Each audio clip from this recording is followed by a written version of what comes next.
It is 8 o'clock, so let's begin with a word of prayer. Dear Lord, we thank you for today. We thank you for your blessings. And we ask, Lord, you be with us and help us in our Bible study tonight and help us to learn something about leadership. In Jesus' name, amen. Right. So, good evening, Abby and Mrs. Dye, and welcome to the Albertson family. And as you join, please do comment so that we know who all is here.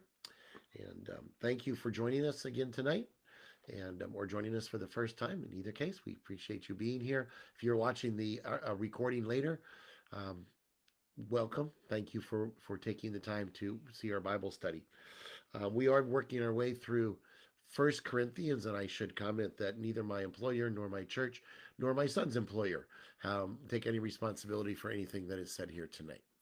Um, we are working our way through First Corinthians, and we are in the second part of chapter 3, going into chapter 4. And because I was sick last week, we didn't actually do the verse by verse. We'll do that next week, Lord willing, and voice able.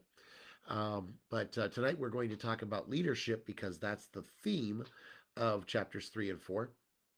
And so we're doing our topical first and then our verse by verse. So, all right. So we are going to be presenting some leaders that we think illustrate good biblical leadership. Good evening, Brenda. And we're going to start with some biblical ones and then go to some non biblical historical ones and then go to some fictional ones. So, and we are going to do a little bit of guesswork on this. So, if you want to very quickly type your guesses in before we say them out loud, you're welcome to. We're not going to spend a lot of time because we're going to try to get through quite a few leaders tonight. Um, my first leader from the Bible is one of my favorite Bible characters, especially in this context. His leadership traits could be fairly extensive, but I'm focusing especially on he had a vision and he had really good strategy and he wasn't afraid to take on opposition. Any idea who I'm thinking of? Well, when you said your favorite character, I thought it might be Stephen. Right. No, But my second guess would be Paul, perhaps. not Paul.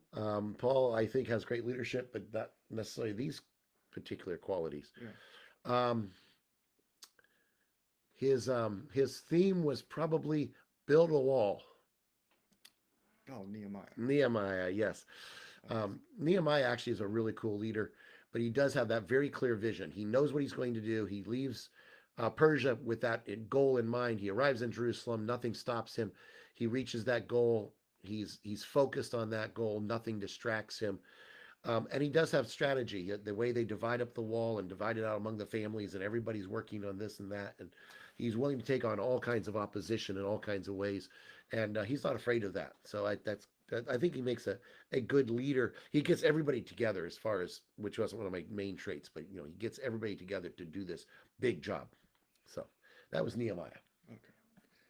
All right. My first biblical example, I chose the key leadership quality, selflessness, though this character, you might think of other ones first. And it's also my token female choice for, for this I'm one, I'm which I glad think that probably narrows it down quite a bit, I'm glad actually. you did that because I did not get a token female for mine. Well, when you say female leader, you immediately think of Deborah, but I don't think of selfless with Deborah. No, no, I didn't. I chose Esther Okay, that was I just thought of Esther. as Yeah, the Queen of Persia, of course. And obviously, some people might say courage, but I used courage later for a different person. So I chose selflessness because she had an opportunity to just not say anything and get away with it, but she was selfless and cared about other people and putting her own life at risk because of other people's needs. right. So that's why I chose Hey, selflessness good, as a leader. good. All right. My second biblical example, um, actually, again, good, an interesting example as a leader. You might not think of him as a leader, but again, very focused on his purpose. He knew what his purpose was. Oh, Mrs. Lynn got Mrs. Lynn did get Esther. Esther. Good job. Um, he was focused on his purpose. He knew what his purpose was. He completed his purpose and he was satisfied when he completed it. And he also had that courage to oppose evil that we mentioned with kind of with Nehemiah, very strongly, very strong against to oppose evil. Two post evil. Uh, what did you? What else? What other main qualities? Focused, Focus. purpose. It covers a lot of characters. I know. That's a Joshua? he was more of a religious leader than a military or political. Religious leader. James? Of the Mm, early church? I don't know. that's good. No, that's not who I had. There's quite a few choices. Yeah, I'm not sure. Okay, it was John the Baptist. Oh, And I didn't think of that as a leader necessarily. well, But you know, I thought of that, but on the other hand, decades after his ministry, there are still churches that's true. in Ephesus that are following his leadership. And so I thought of, and I admit I went to Chat GPT for brainstorming purposes, and I liked that idea of John the Baptist because he was somebody who did really have a purpose. He knew what his purpose was. When his purpose was done, he walked off the stage, and that's tough for a leader to do, to say, okay, my job is done. I did my part. Now I'm moving on.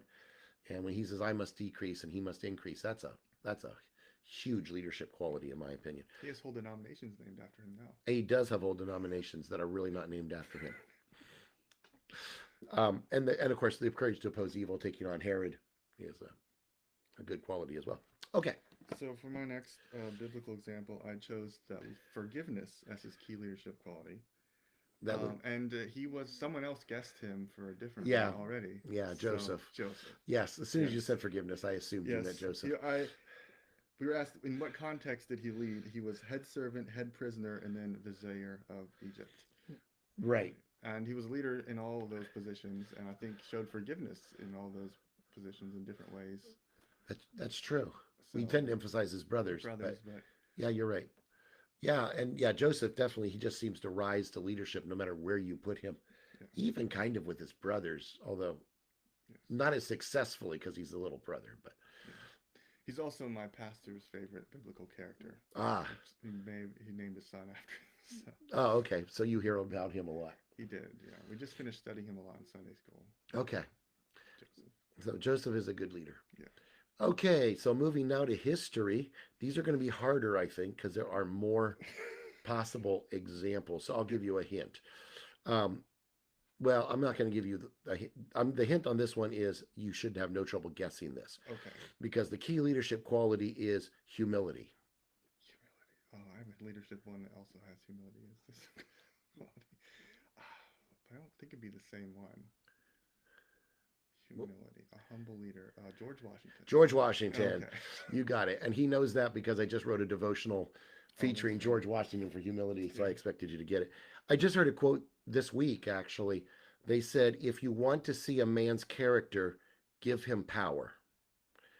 And I think Washington is a great example of that. He had power both as military leader in the Revolution, and then again as political leader as the first president. And both times he was quite happy to turn around, walk away, and give up that power. And that's kind of like John the Baptist. He saw his vision, he had his goal, he did his job, and he was humble enough to say, "I don't have to be in charge. Someone else can be in charge." Americans didn't agree with him, but Yeah. all right. All right. So my first historical example, I chose the key leadership quality of collaboration. I was trying to do all one word Mm, answers, just precise ones, succinct, I guess. yeah. And I think this one makes the best. This is a military leader from the early 20th century, Early 20th century. so World War II specifically. Oh, okay. Middle 20s. Well, yeah, before the 50s. That's true. Okay, so I'm going Eisenhower. It is Eisenhower, yes. Okay, yes. He was the Supreme Allied Commander and then later President. And from what quick research I did, in both cases, he had to get a lot of very disparate groups to work together, and he succeeded. There's some controversy about some of his choices may have made the war go longer because he let his underlings sort of do what they wanted to try to make peace. But in general, they think he was good at collaborating with different groups and working a very scattered group of individuals. So in to work general, he was a together. good general.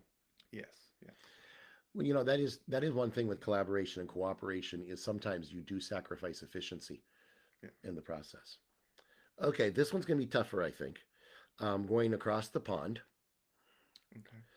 and his major quality would be, and actually I have this kind of wordy, so I'm trying to narrow it down quickly. Moral courage Okay. with mobile and mobilizing others. I would get, well, okay, Wilberforce. You got it. Okay. Congratulations. Yeah, William Wilberforce. And this is a good holiness example of a political leader, but the anti slavery campaign and the fact that he fought for so many years and led. I mean, he was technically a legislator, so he's a political leader in the traditional sense, but he led the fight against slavery and he eventually did succeed and managed to pull in people from other, people who were opposed to, well, I don't, other people who weren't as enthused as he was. He pulled them in and got it done. So, so I thought Wilberforce was a good example. Well, again, it was one of those ones that popped up on my Chat GPT brainstorming. I'm like, I like that one. That's a good one. I didn't see that one. That's good. My second historical example, I also chose humility as this key leadership, not but a different person from not across the pond, but even further away. A Oh, political leader known Gandhi. for his, yes, it was Gandhi, known for humility. Yes.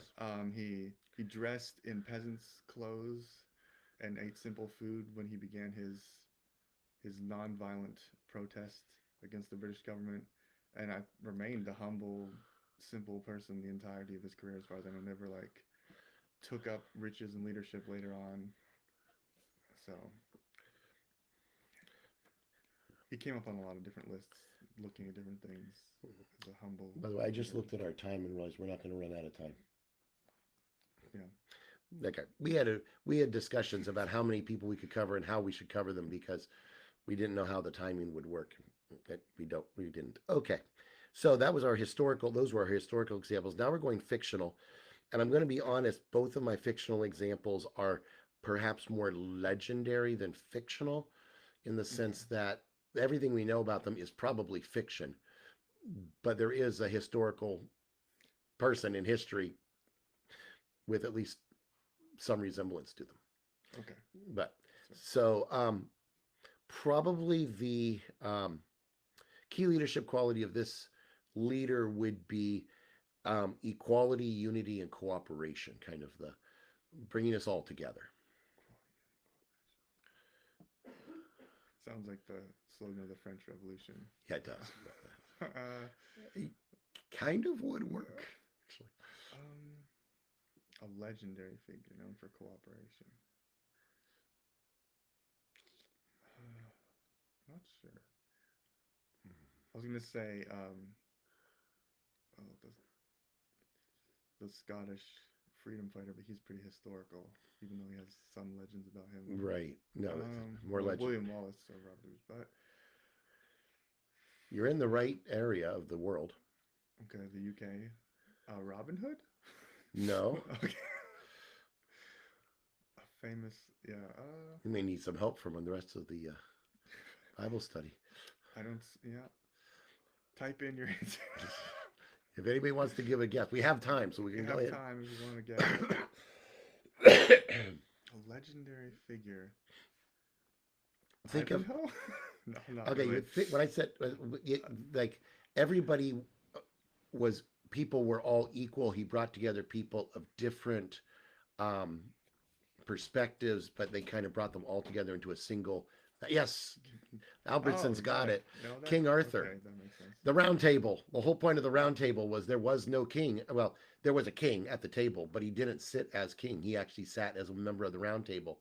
And everybody at the round table had the same position. That's at least according again, this is Theoretically. most of what we know about King Arthur is actually fictional. There was a King Arthur in history. We have a name, but we have very little data about him.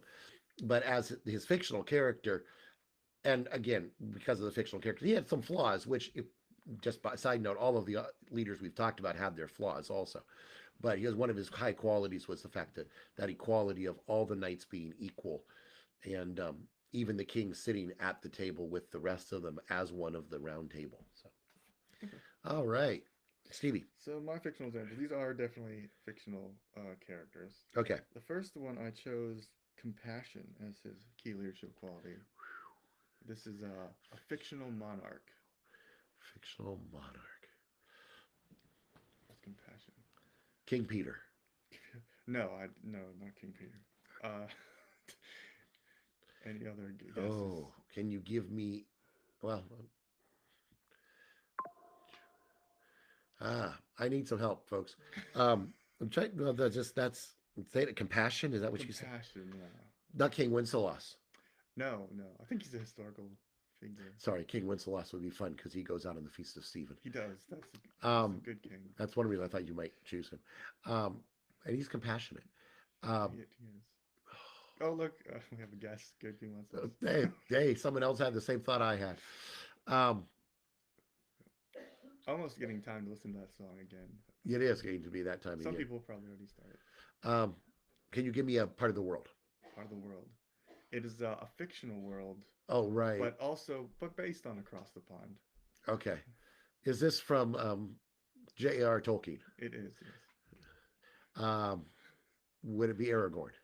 It is. It is. Okay. King Elisar Telecontor Aragorn II. He has a lot Strider. of names. Strider. He has a lot of names. Okay. High King of Gondor and Arnor. I chose compassion. Because there's a couple parts he demonstrates compassion. He's a healer, not just a military leader. He cares about the people underneath him, no matter how humble they are or of low station. Or how short? Yes, exactly. If you know, you know. Yeah. So I think it demonstrates compassion to the leader, not as like a brutal monarch, but a very compassionate, gentle one. Yeah. Yeah. When I was brainstorming, almost half of every time I brainstormed from ChatGPT, they gave me Tolkien leaders. Almost, I don't want to do a Tolkien leader. So, partly because I don't know it, I know just enough about it to be dangerous, but not enough to do an actual discussion. So, Well, me neither. But... my leader surrounded himself by excellence. Not David. Surrounded by excellence. And this is this is a legendary, slightly historical with enormous amounts of fiction written about. Oh, is this Robin Hood? This is Robin Hood. Okay. Yes, Robin Hood never let anyone into his band unless they were better than he was. Okay. That's maybe an exaggeration, but it's not far from it. It's fascinating to me in reading the Robin Hood fiction that everybody who joins him beats him, and he's like, "Great, I want to lead you." And it's like, why are you the leader? Why is but he manages to surround himself by excellence without ever being intimidated by that excellence, and he still leads them. He's their leader. Nobody ever questions that Robin Hood's the leader, even though every one of them could beat him up. Yeah, except maybe out shooting him. I think that's one thing he was better at. That may be. I don't know if he was ever outshot. That's true. That's true. We got close though. But that is a really good that is a really good quality of leadership. If you can lead and you have a team under you that does their job the absolute best, and you revel in their excellence rather than being threatened by it. Okay. And of course, my contrast that is always King Saul, because King Saul was threatened by the excellence of his underling. Interesting. David has a lot of excellent underlings and was not threatened by. That's right. David would be much more of a Robin Hood figure. Contrast. Yeah. So. All right. You're fictional. This is the one that I chose. Courage. Because I feel like that is a major aspect of his character. It is a soldier and leader, a leader of a lot of people who are more powerful than him in other ways, but he is courageous and known for being very moral. Is he a mouse? He's not a mouse. Okay. That would be a good one. A good way to go. Very moral. Yeah, for the setting. Yeah. Okay. Yeah. Is this have a real world location that you could? America. Oh, okay. That's kind of a big clue, actually. Yeah. Okay. Wait a minute. Soldier, fictional soldier. I feel like I should know the answer now.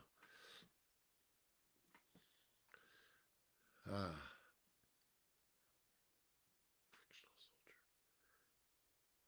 I'm thinking of all of the, not Babe Ruth, but Paul Bunyan. Don't Paul ask. Bunyan. Babe was the ox. Anyway, Paul Bunyan and Pecos When you Bill said and legendary figures, like, oh, like the Paul Bunyan and Johnny Appleseed, but neither of them was particularly leadership. right, Pecos Bill, No, Casey. I'm not giving you a soldier. Oh, Daniel Boone, but he's real. Um, that's true. he would be another No, Davy legendary. Crockett would be a good, Davy could have Crockett, been a good choice the as a historical. leader. Um, This is definitely fictional. um, anybody want to help me? I'm That's okay. I'm not America was a big clue. not Captain America. Hey, Captain. Oh, okay. We went Marvel. You know, Steve Rogers. He's known for his courage. He's recruited into the special program because he jumped on a grenade to save his Oh, okay. So, um, so his courage is a big aspect of his character. Okay, So yeah. it shows that, and he is definitely a leader Right. as a character. So Okay. that's my other fictional example. That's good. Yeah. Yeah. I actually thought about doing the Pavinci kids Yeah. as a leader, but I didn't go that direction. Okay. Now we didn't do this extremely scripturally, but I think you will find next week as we go through Paul's discussion of leadership, that a lot of the qualities that we looked at and a lot of the leaders we looked at would illustrate what Paul's talking about. Though he's making a very specific application, I feel like he's trying to make a specific point. His argument or his description of leadership and his approach to leadership, I think, does fit nicely with a lot of the examples that we gave. Do you have any thoughts you want to wrap up with? No. All right. Particularly. Well, that was a little bit shorter because we was kind of random. We weren't sure how this would all work out. So, but thank you for being with us tonight. Please do come back next week as we try to do a verse by verse of 1 Corinthians 3 and 4 and learn about leadership.